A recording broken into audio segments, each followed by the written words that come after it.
بسم الله الرحمن الرحيم. يلا نبتدي. عميلة جميلة أنا أعرفها، بتقول إن ابنها عنده 18 سنة وعنده حب شباب في وشه. فإيه الحل ليه؟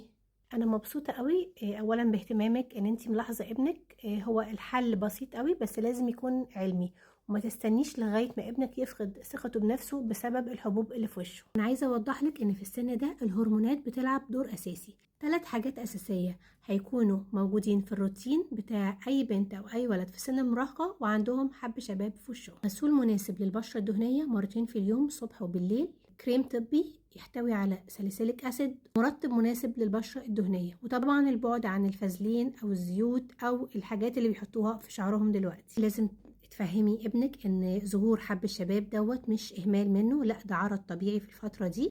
لو اتعالج صح هيعدي الفترة دي من غير اي اثار لحب الشباب. تعديه انه يحب بشرته ويتقبلها، لكن كمان ان هو ياخد خطوة فعالة في العلاج.